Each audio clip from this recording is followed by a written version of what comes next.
रवि 29 साल का हो चुका था, पर अब भी वो शादी नहीं करना चाहता था।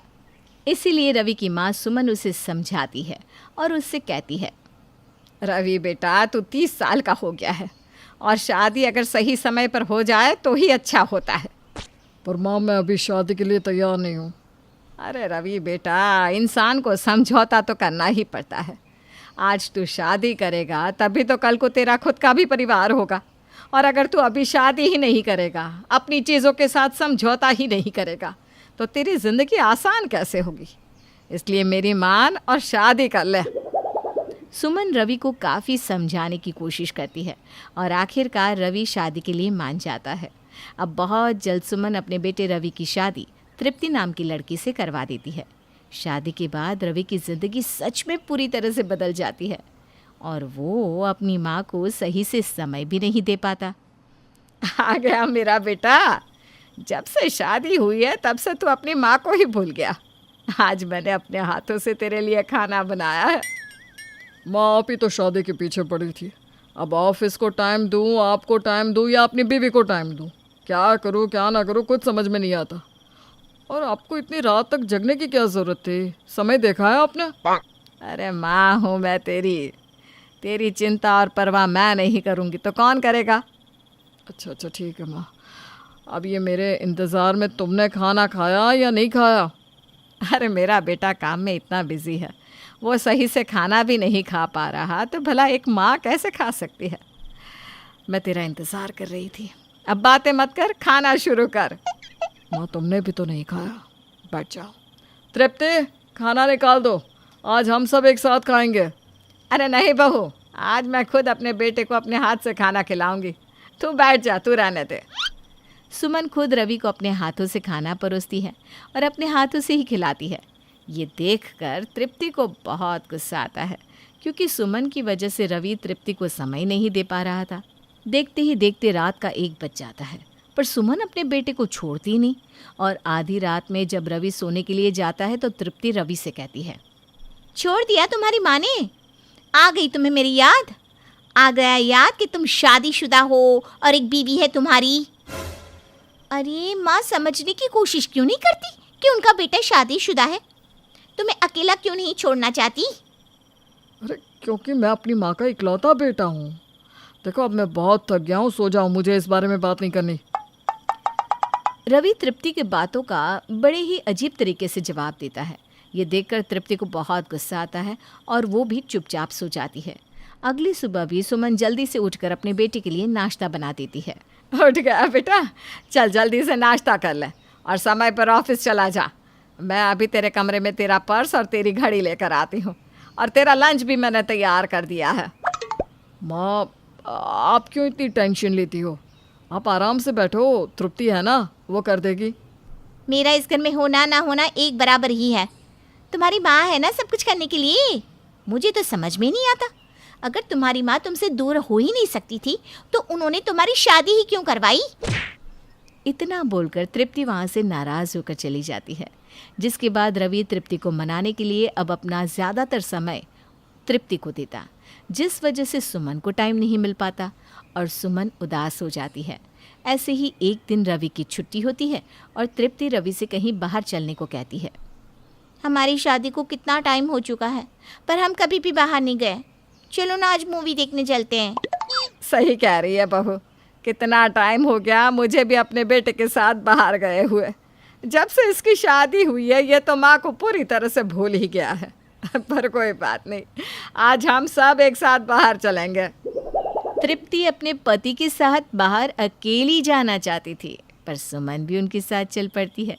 उस समय तो तृप्ति कुछ नहीं कह पाती, पर घर आने के बाद उसका पूरा गुस्सा रवि पर निकलता है। मुझे तो समझ में नहीं आता तुम्हारी माँ की प्रॉब्लम क्या है। आखिर वो हम दोनों को प्राइवेसी कब देगी? माँ समझती क्यों नहीं हम पति पत्नी हैं, हमें भी अपना टाइम चाहिए। अरे तृप्ति, शांत हो जाओ और थोड़ा आराम से बोलो ना। अगर माँ ने सुन लिया तो उन्हें बुरा लगेगा। और वैसे भी शादी के बाद हर किसी को समझौता करना पड़ता है। थोड़ा समझौता तुम भी करना सीख लो, मैं भी तो कर रहा हूँ ना। तुम्हें समझौता करना है तो तुम करो, मैं नहीं करने वाली। एक बार फिर तृप्ति रवि से नाराज़ हो जाती है, पर ये सारी बातें सुमन सुन लेती है।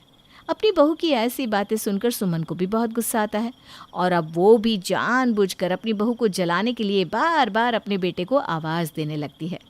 रवि बेटा, तबीयत ठीक नहीं लग रही, जाकर मेरी दवाई तो ला दे। माँ जी, अगर ज़्यादा तबीयत खराब है तो आपको पहले बताना चाहिए था, मैं आपको दवाई दिलवा कर ला देती। अभी रात हो चुकी है, पता नहीं दवाई की दुकान खुली होगी भी या नहीं। रवि बेटा, बहू बिल्कुल सही बोल रही है। लगता है अब इस सर के दर्द को झेलना ही पड़ेगा। तुम दोनों जाकर सो जाओ। कोई बात नहीं माँ, मैं हूँ ना, चलो मैं आपका सर दबा देता हूँ। जब आपको नींद आ जाएगी तब मैं भी सो जाऊँगा।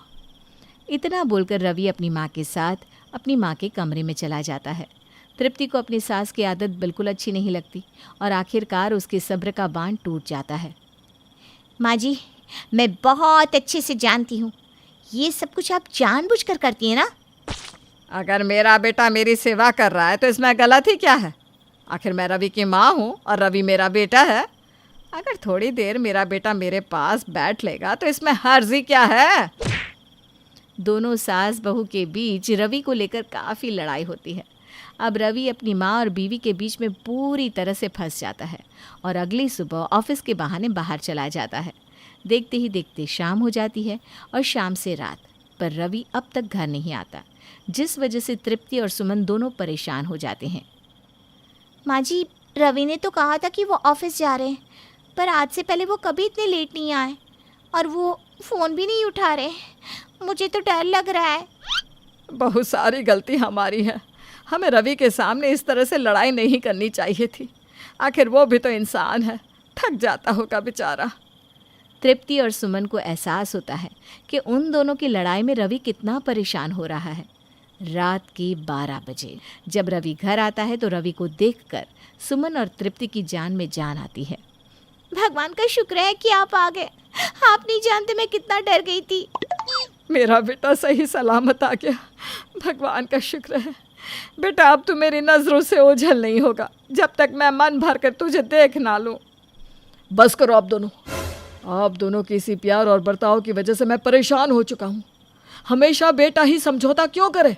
मैं ही क्यों अपना समय आप दोनों में बांटूं? कभी आप दोनों क्यों नहीं करते समझौता? आपस में प्यार से क्यों नहीं रहते, ताकि मैं आप दोनों को अपना बराबर समय दे सकूं? मैं एक को मनाता हूं तो दूसरा मुझसे नाराज हो जाता है। आखिर मैं कब तक ऐसे ही सिचुएशन को संभालता रहूंगा? रवि बहुत गुस्से में था। वो नाराज़ होकर कमरे में सोने के लिए चला जाता है और अगली सुबह उठता है तो देखता है कि तृप्ति और उसकी माँ एक साथ प्यार से काम कर रहे हैं और उन दोनों के बीच की लड़ाई भी ख़त्म हो गई है, क्योंकि इस बार समझौता सास बहू ने किया था। निखिल की माँ शांता का हिसाब किताब ही अलग सा था। निखिल, पता है तुझको, तेरे पिता ने जीवन भर कुछ नहीं किया। तेरी शादी, तेरे भाई को सेटल, इतना बड़ा मकान और ये ठाठ बाट सब कुछ मैंने मैनेज किया है। जीवन सारा लगा दिया लेकिन बच्चों को अच्छा जीवन दिया। माँ, मैं अब आपके लिए खड़ा हूँ, सारा काम मैं देखूंगा, अब चिंता मत करो। निखिल की माँ चाहती थी कि वो अपने दोनों बच्चों को कंट्रोल करे, लेकिन एक दिन, माँ, मुझे पल्लवी से प्यार है, मैं उससे शादी करना चाहता हूँ। अरे, ये क्या कह रहे हो बेटा? पहले उसकी कुंडली तो दिखाओ मुझे। निखिल की माँ देखती है कि वो गांव में रहती है, लेकिन लड़की तो शहर की है। वो सोचती है कि निखिल कहीं शहर में ही उसे ना रखे। माँ, ये पल्लवी का फोन है, बात कर लो ना। देखो, तुम्हारी कुंडली देखी थी, निखिल ने तो साफ बता ही दिया होगा कि हम लोग पूजा पाठ वाले लोग हैं, कुंडली के बिना कोई काम नहीं करते। तुम्हारी कुंडली में लिखा है कि शादी के बाद तुमको बच्चा नहीं होगा। कैसी बात कर रही है आंटी जी, ये तो बहुत परेशानी वाली बात है। हाँ, लेकिन भला हूँ मेरा, या ये सोच कि एहसान है मेरा तुझ पर कि मैं फिर भी शादी के लिए इनकार नहीं कर रही हूँ। तू बस रोज सुबह शाम एक मंत्र का जाप कर तो तेरी कुंडली से वो ग्रह जा सकता है, लेकिन जब तक ग्रह नहीं जाता मैं शादी नहीं करवा सकती। पल्लवी निखिल से उसकी माँ की बात बताती है। अरे जाने दो ना सबको, हम शादी कर लेते हैं, शादी के बाद चलती रहेगी सारी मंत्रों की जाप, है ना? नहीं नहीं निखिल, कल को बच्चे नहीं हुए तो? अरे क्या हुआ, तुम तो हो ना बच्ची जैसी मेरे लिए। नहीं निखिल, जैसा तुम्हारी माँ कहेंगी मैं वैसा ही करूँगी। अरे देख लेते ना, कुछ महीनों की तो बात है। पल्लवी वैसा वैसा करती जैसा जैसा निखिल की माँ बताती। एक दिन पल्लवी की बुआ कहती है, अरे पल्लवी की माँ, पल्लवी की शादी वादी नहीं करनी है क्या?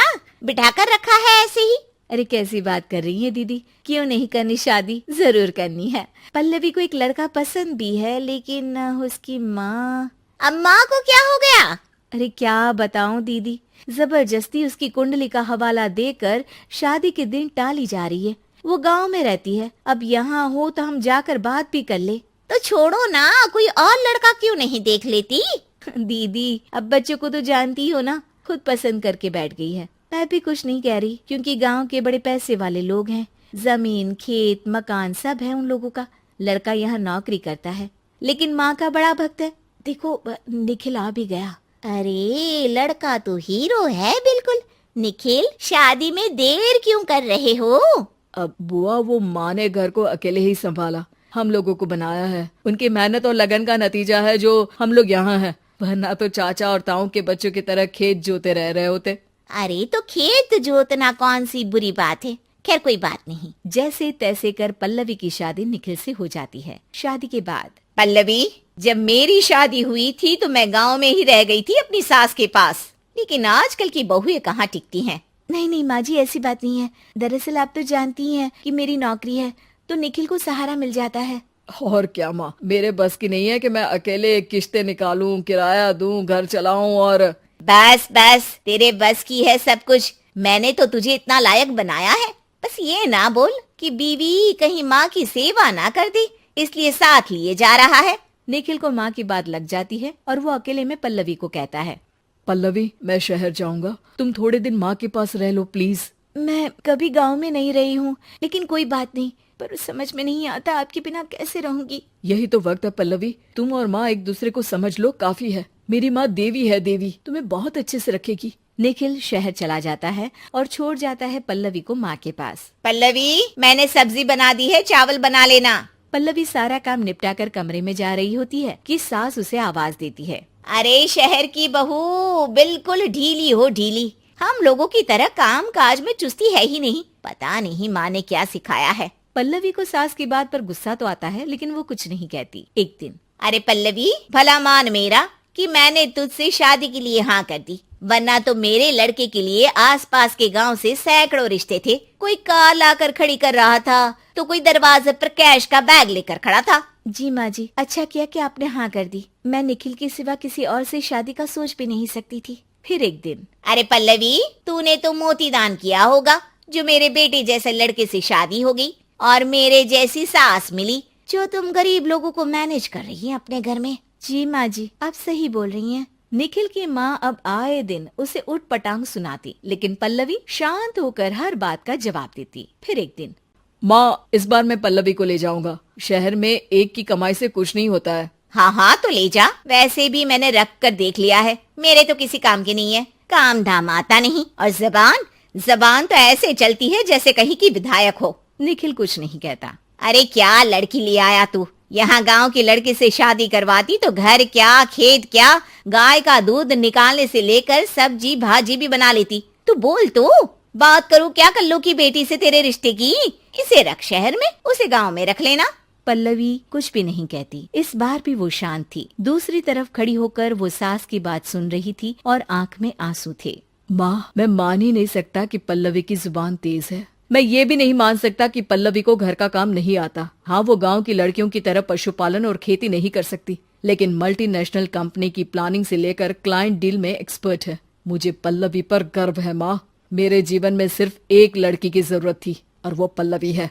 पल्लवी को निखिल की बात का सहारा मिलता है और माँ उसके लिए तो वहाँ से निकल जाना ही सही रास्ता होता है।